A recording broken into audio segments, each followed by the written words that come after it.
First order of business is the oath and office and introductions of new Commissioner Robert Derry. Is Pam, are you or Jason handling this one? Yes, I can administer the oath. Sorry, I was asked to do this during the meeting. So if you stand up. There we go. If I stand up, I walk off the camera. That's fine. You know what? That's fine. Just raise your right hand and then repeat after me. I, and then state your name.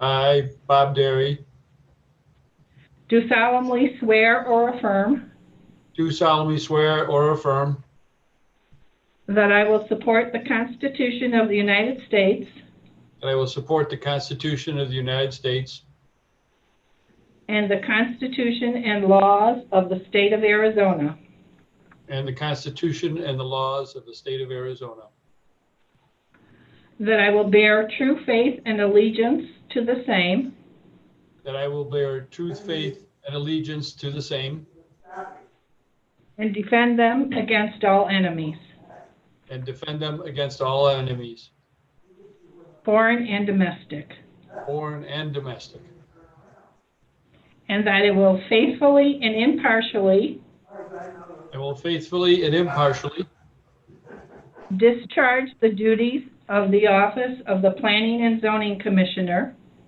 I will faithfully discharge the duties of the Planning and Zoning Commissioner to the best of my ability, to the best of my ability. so help me God, or so I do affirm. So help me God. Okay, thank you. Thank you. Welcome. Welcome. Thank you. Anything else from this item, Pam? No, and unless we'd like to ask Commissioner Derry to say a few words about himself. So, Commissioner Derry, I'll leave that up to you. Okay, well, I don't know if you got a chance to see my bio. I've been living in Litchfield Park for 4 years now, moved from Paradise Valley. Spent 38 years in the military as a part-timer, my own remodeling and construction business for almost 40 years. And what motivated me to put my 2 cents in here is because I show up to a bunch of the, some of the P&Z meetings and a bunch of the design review board meetings and ask questions. And I believe since I have a little time, put forward and bring what background and knowledge I have to help out and be good for the neighborhood. Well, thank you for joining. We're going to move on to the second item of business, citizen review, proposed zoning code text amendment related to regulating recreational marijuana. Mr. Sanks, I'm assuming this one's you.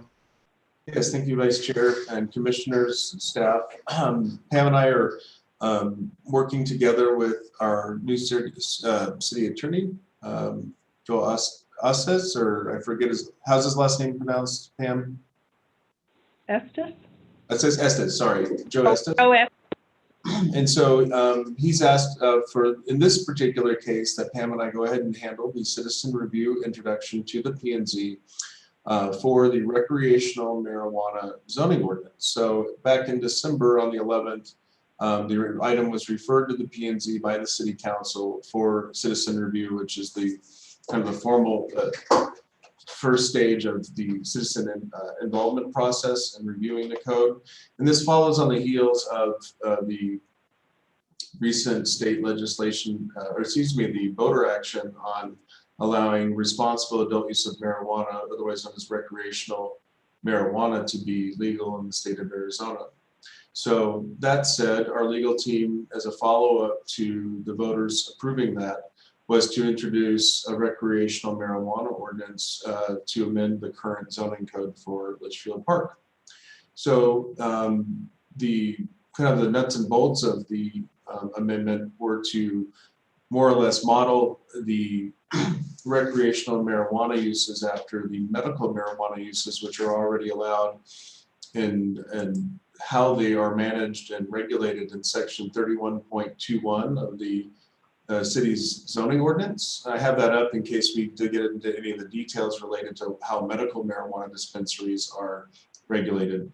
Recreational marijuana dispensaries would be allowed under the same provisions. They wouldn't be required to be dual license holders as stated by our attorney, in the sense that only medical marijuana facilities could become recreational marijuana facilities, but rather a recreational marijuana facility could be on its own so long as it followed the placement, location, regulations, et cetera, as stated in 31.21 of the zoning ordinance. So if you go into 31.21, that will kind of give you a refresher as to how we already regulate medical marijuana.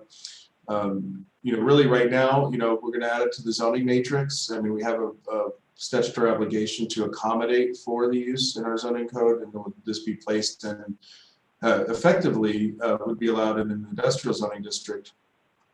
So at this time, a recreational marijuana facility could theoretically be possible in the Monument Point industrial, I wouldn't call it an industrial park, but it's an industrial subdivision. That's where we have the auto repair places and the Burger King. So over by El Mirage.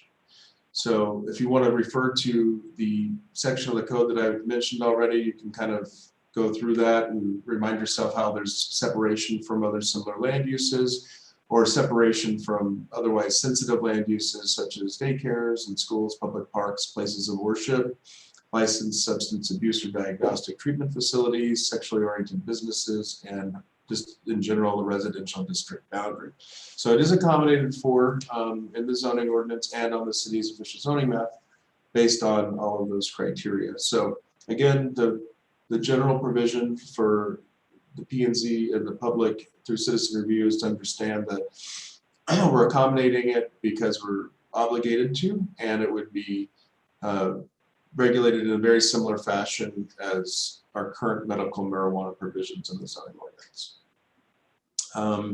Next step would be that this item would be brought back as a public hearing item. I don't have the exact schedule on that yet, so I imagine it will be in the near future. But likely when it comes back, I don't know if you've had the chance to meet our city attorney, but I believe at that time you'll probably meet Mr. Estes. I'd be happy to answer questions. Do we have any questions from the commission? Mike, oh, go ahead, Deb. Oops, she's muted. There you go. I have a number of questions just reading through this, so I don't know if this is the appropriate time to bring them up, or you answered one of them by saying where it could be located. And could it be by Dignity Health or the Christian Auto Rebuild or Christian Brothers? And sounds like it could be definitely in the Monument Point. It could be across the street over by Dignity Health as well. Well, it could, Vice Chair and Commissioner Lawrence, with it.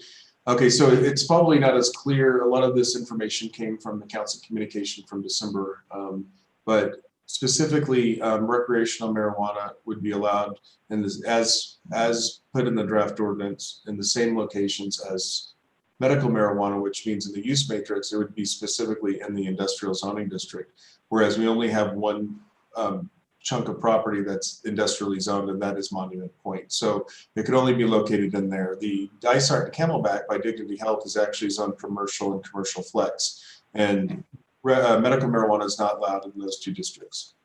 So it wouldn't go there. It would only go over by, if possible, based on separation requirements, would be in Monument Point at this time. Now, if a future piece of property came in and said, hey, we want to be industrially zoned, and the council wanted to support that, then that would sweep in the permitted uses in that district, but that's just speculation. Okay. Next question is, in the background discussion and elsewhere, it refers to a primary residence, and it says regulating recreational marijuana in primary residences for personal use. And to me, primary could mean, if there's a primary, there could be a secondary residence or a vacation residence or whatever. So I was curious why the word primary was used rather than just residence. I think you, Commissioner Lawrence, I think you have me on a legal term with what primary means, if that actually means the first resident. Regulating recreational marijuana in primary residences for personal use. That's a very good question. I think I may need to come back to you on that. I have a feeling it's talking about saying that you can smoke in your private home. Right. Not regulating that you can or cannot. Beyond that, I'm not certain the significance of the term primary other than meeting your personal home, and that's just me guessing. Right. I would just suggest it could be personal residence if you want to distinguish between the two. To me, primary means that you're domiciled there like 6 months and 1 day or so, but that could. Well, particularly since we have so many residents that have more than one home. Right. And I would ask if this is a direct carryover from the state language or not. So that would be Okay. something that I can find that out. Okay. And the other, only because I'm not really familiar with the sale of recreational marijuana. I know we're talking about establishments for that purpose, but can recreational marijuana be sold in another type of establishment, a retail establishment or whatever? Or is it limited just to what we're talking about here? It would need to be, Commissioner Lawrence, my understanding is it would need to be in a facility that requires a business license to operate in the city. And through that, it would need to conform, essentially goes through kind of a zoning clearance process. And that's where it would be determined have to be in Monument. I don't like to keep saying Monument Point because it's just a name, but in an industrially zoned district, as it couldn't be kind of deemed like, oh, a little shelf in Walgreens can be selling little baggies of stuff and edibles and such. My understanding is it has to be a licensed facility that's specifically for the sale of that. Okay. Under the penalties, who decides on the penalties for violations? I saw the one that says, or is like a misdemeanor if there's 3 violations. But then it's a little vague on whether they're monetary penalties or if they have to close shop or whatever else. So is that, it just seemed like it's a little bit open, providing for penalties, that section. Well, I believe if they're, I know it'd have to go through the court system. I mean, I'd have to determine if it's a violation of the zoning ordinance, that's the problem, or if it's a violation of state law, then I think it would be certainly a different arm of how it would be enforced. I'm not 100% certain. The section of the zoning ordinance, if you look through it's funny enough, that actually is my segue into the next item on the agenda, but there's a section of the ordinance that relates to enforcement and penalties. So that would, if you'd like to see like the steps we go through for a zoning violation, that's where it's at. In regards to, other like state law stuff, I would have to get back to you on that, but it's a good question. Okay. Just wondering if there were steps that need to be taken and if it's then our expense, our attorney's fees, everything to enforce this. So it sounds like. Just a couple of other quick questions, because I used to be in commercial real estate, that I thought the size restrictions were very specific. 2,500 square feet, the office 25%, storage, just rather than a range. So I just throw that out there that if there was a range of sizes rather than specific sizes. Okay. Okay. All right. If I'm looking down, I'm making just a few notes so that we can follow up with the city's attorney. Okay. I believe we'll want to address these items when we bring it back as a hearing item. Okay. Unless it happens to come back as a study session item again, I'm not certain yet as to how much banter there will be back and forth with council changes and members of the public commenting, so. Okay. The business hours I saw not earlier than 8 a.m. and not past 7 p.m. Is that 7 days a week? Just to clarify, I didn't see the days of the week. I may have missed it though. I'm going down into the ordinance itself. Okay. Okay, give me a second.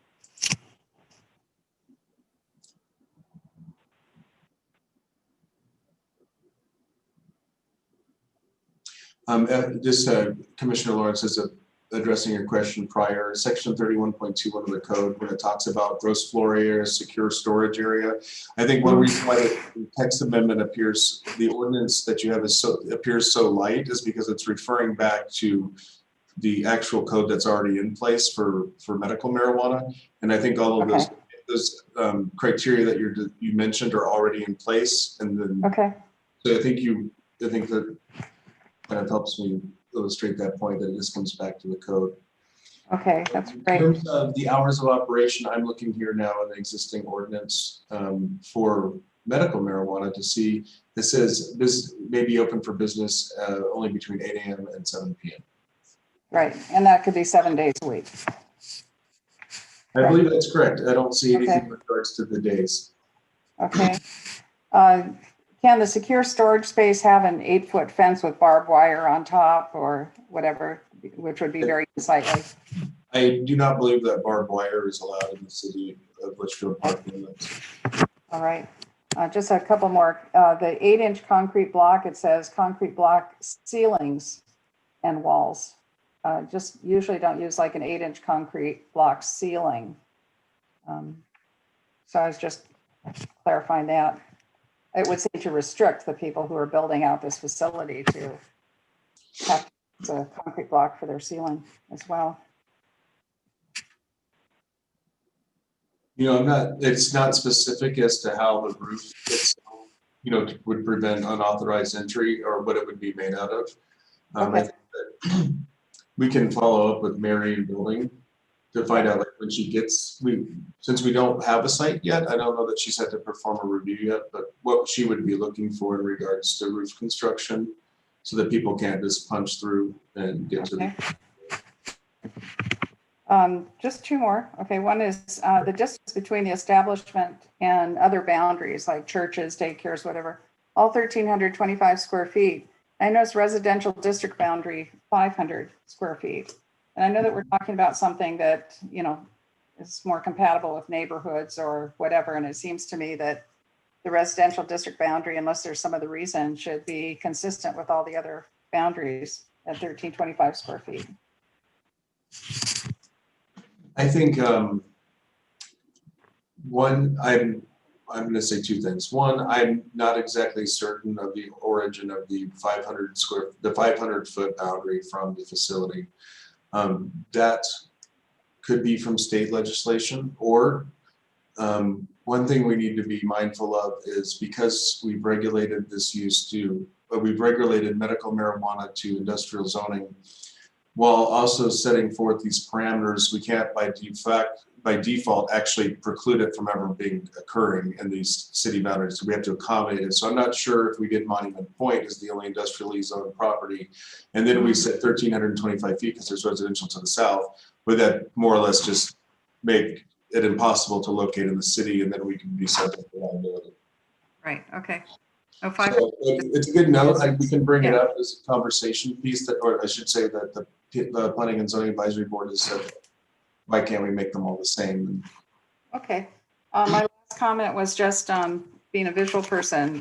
When you talk about the zoning areas, and maybe that's because it's already on the books, it's great to have a map that shows that area where it can be allowed, you know, when it goes to the public, just to have a visual of where that zoning is allowed, where the establishment would be allowed.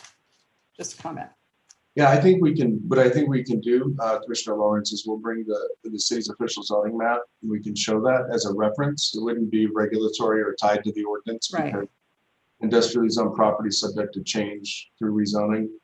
But we could show it as a reference, say, hey guys, this is where it could be located, and we'll point out where that monument is. Right. I think that would answer a lot of questions people might have. Right. That's all. Great. All right. Thank you.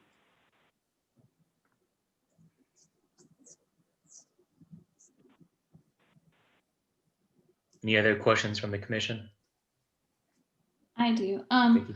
I know in section 5, E and F, basically it kind of talks about like where it can be used and not used. Is there anything that enables us to sort of restrict people using it in their backyard to some degree?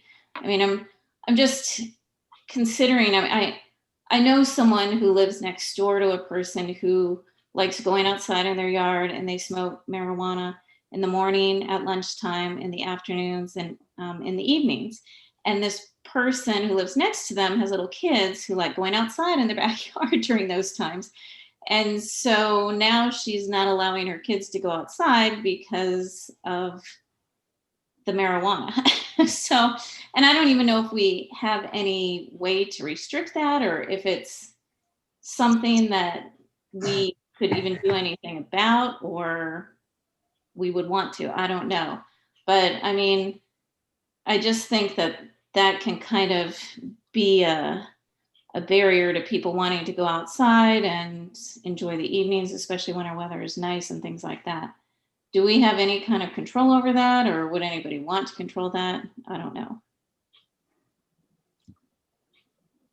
To the chair and commissioner, I can't comment on it because I don't know, honestly. I would hesitate to say that I certainly don't believe we have the current authority to restrict if someone either smokes medical or recreational marijuana in their backyard versus indoors, or on their private property. So it does, again, refer back to a primary residence. I don't believe it's specified indoor, outdoor. But we can do that as a follow-up, understanding that would there be consideration for smoke and smell of the use as a nuisance to surrounding neighbors. And so, with the actual request here is, where would you purchase recreational marijuana? It's not so much, I believe, related to where you would consume it. So I think with recreational marijuana, in many jurisdictions, for medical marijuana as well, facilities like in the city of Phoenix are required to submit and have approval of an odor mitigation plan, where you provide the construction drawings of the facility, a description of how you package the stuff. Is it vacuum sealed? Is it in canisters? Are you processing it? And then do you have filtration devices to take the smell out of the air before you allow that air to exit the building? I've worked on several of those, so very familiar with them. I don't know, Pam, that we haven't really crossed that bridge yet of needing an odor mitigation plan for any facility. I think we just have to show, based on what's in section 31.21, that as Commissioner Lawrence mentioned about the construction type and others criteria, but something to think about. We can talk about whether or not we would require odor mitigation for the facilities themselves. I just don't know about personal use and where it's done, how we manage that. Yeah, I wasn't really sure Not if sure. it's something that we would even be touching on, but I know that it can be a problem with regard to rights of different people within the community and neighbors and things like that. And I foresee it as becoming a problem if we don't maybe try to address it, if not our commission, another one trying to deal with it to some degree. Yep. I'm not sure the zoning code can restrict the use in someone's backyard. Yeah, I'm not sure Personal that we use. can do that at all, but once again, I see it becoming a problem. So. Right, and I understand that. I just don't think the zoning code would be the place where we could put a restriction on the recreational marijuana in your backyard. Okay. I don't know about a city code, but we can follow up with the city attorney. Okay, thank you.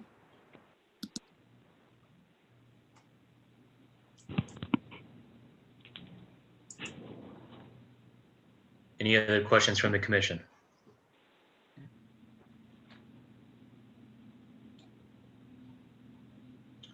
Okay, hearing none. Well, I guess we skipped public comments, so I suppose we're at public comments now. Are there any public comments? No, there's no one wishing to Okay. comment. Item number 3 is discussion. I think we just had our discussion. Is there anything else that anybody would like to include in the discussion? Seeing none, we'll move on to item C, zoning code update. Update on progress of the zoning code update with review and discussion. Thank you, Vice Chair and Commission. And Vice Chair, Pam and I miss our lunches. We'll get back to our planning and zoning advisory, basically our little working group. Really what Pam and I wanted to do is reintroduce the project. As you know, we've been working on it for some time. It's had a couple delays, one mostly related prior due to workload. And then second, just meeting together and going together over our technical review sessions, we hadn't done much progress in the latter half of last year. So coming back to it, it's become a priority. We've gotten past Sun Health and the amount of work we had to do for that project. So we're back to planning the zoning ordinance rewrite. I'm not going to kind of pour over the details again of how we've reformatted the code and made it user-friendly, and we've consolidated a lot of the development standards into easier-to-use charts rather than sentences and paragraphs. And we've also eliminated a lot of the duplicative text that's in the current code, so the actual new code will be a somewhat shorter document, more concise. This is more kind of an update. And by the way, Commissioner Derry, I know you were fortunate to attend some of our meetings in the past. So if you have any questions as to the kind of premise of why we're doing the code rewrite or formatting stuff, feel free to mention that. But rather, I just want to let you know that we are working on several sections of the code, what we consider more the legal side of the code. This is going to be, if you look at your report, I can share a screen if you want, but rather, since it's just us all here together without the public, in your report, I've listed out all of the sections of the current, or we call it the old code, even though it's the current code. We've already gone through almost all of the land use sections, and this is the stuff where Pam and I have lived the most, and that is in all of the zoning districts and the general regulations. Those have all been technically reviewed with revisions and are for the most part complete. As a reminder, we've only stricken 2 districts from the code. That's the patio home and the regional, basically regional commercial, since we don't really any longer have any opportunity for significantly large size commercial projects. So we'll be taking those out. And then Susan actually is still going to work under a small contract with her firm for small stuff. And this is going to be, I think, one of her little projects. I don't know if she's going to hand it over to the new attorney after she's retired, but she's looking at all of the items you see there, again, related to administration, enforcement, and kind of the legalese stuff, like use permits and variances, making sure that our procedures follow current statutory requirements. And no doubt she'll probably be doing some QA to make sure that Pam and I did a good job on the other districts. But we've got her looking at those now. So sections related to non-conforming uses, use permits and variances, she's looking at all that right now to see if we can improve the language there. Otherwise, most of it's going to be a carryover. There's not a whole bunch of movement that occurs in those portions of the code, unless there's some significant like state legislation that would impact that. So Pam and I are set to finish section 31, general provisions. We've worked our way through most of that. Part of that is actually what is being amended by the first item on the agenda tonight. We don't see any changes beyond that, but it's become kind of the clearinghouse for a bunch of stuff that we don't know where to put in the code. We kind of stick it in general provisions because we don't know what other home it should be in. So we're working through that, but we're almost finished. So we'll probably do another technical review this week. If not, it'll be next week. And our intention is that the next time that this code comes back to you, it will be a completed draft document for introduction to P&Z. We would like to give you access to the document. Right now, we've been doing everything digitally, but if you'd like a hard copy printed, we can arrange that and have it either probably picked up at City Hall. And we'd like to give you about a month's notice in advance of the study session. I believe that you'll see it next as a whole document. So that gives you a full month to review it due to its size. And then we can do a working session, work through any of your prospective revisions or clarifications. And our hope would be to take it back for a recommendation action by the P&Z for the City Council, and then we move on. It is a big wieldy document, and I'm no doubt we're going to get stuck in some of the mud with things like signs and other kind of touchy subjects in the code where there's a lot of detail and a lot of room for preferences and revisions as we get there. So, but that's the update right now, is that again, admin, enforcement, legislative stuff is under review now for revisions, and then the technical review for the land use and general regs is nearly complete. I'd be happy to answer questions on the zoning code. And for our working group, not certain how we can get back together again. Maybe we can do a virtual lunch and get through section 31. And then we can talk about section 35 and 36. Again, that's signs and wireless communication facilities. Those, we're going to probably need to kind of trudge through those before we wrap up our technical review. Do we have any questions from the commission? Okay. And Jason, I'm available whenever you want to get the working group together. We can do it just like this. Great. And then I think what we'll do with we get close to having the draft, we can send out an email to the commission, Pam, I guess, and see if anybody would prefer a hard copy. And there's some print costs with it, but it's really just about 110 pages if you do both sides. I could help to arrange a print copy. I admit it is easier even for myself to print it and review it than to flip through hundreds of pages. So I'd be looking for that probably in a few months, though, as we work through this. Okay, on to the next item of business, item D, topics for referral to City Council.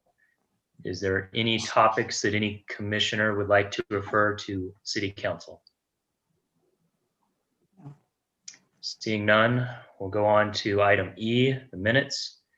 Possible approval of the minutes of the August 25th, 2020 meeting. Do I hear?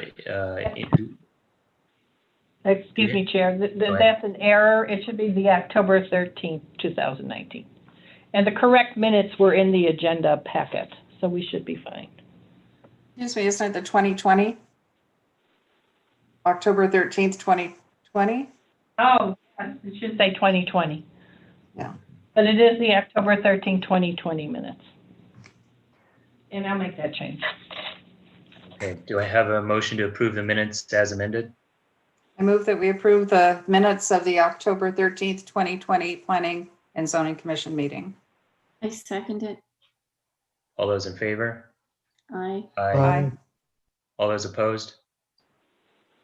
Okay, passes.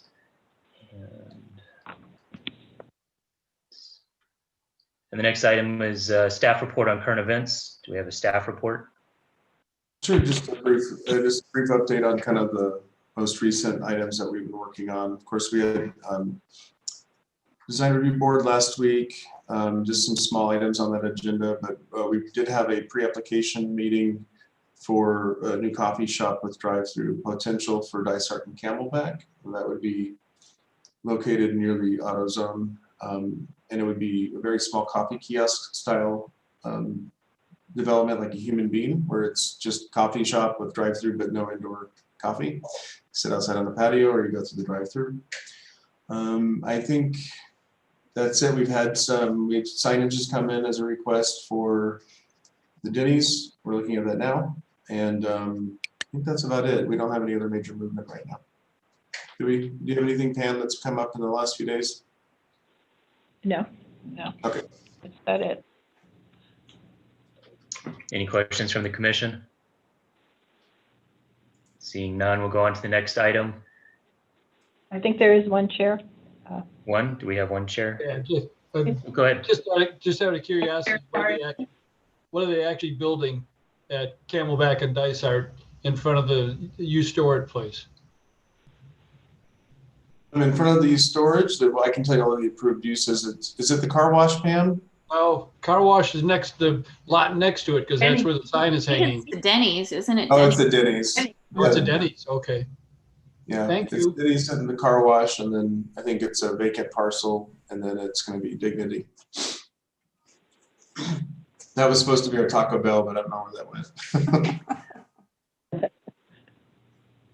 Okay, on to the next item. Commissioners report on current events. Does any commissioner have a report on current events? Seeing none, we'll move on to the next item of business. Adjournment. Do I have a motion to adjourn?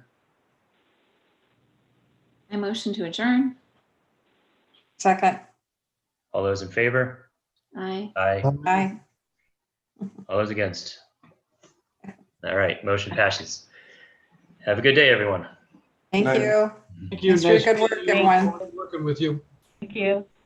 Nice report, Jason. Thank you. Thanks. Welcome, Bob. Thank you. Thank you.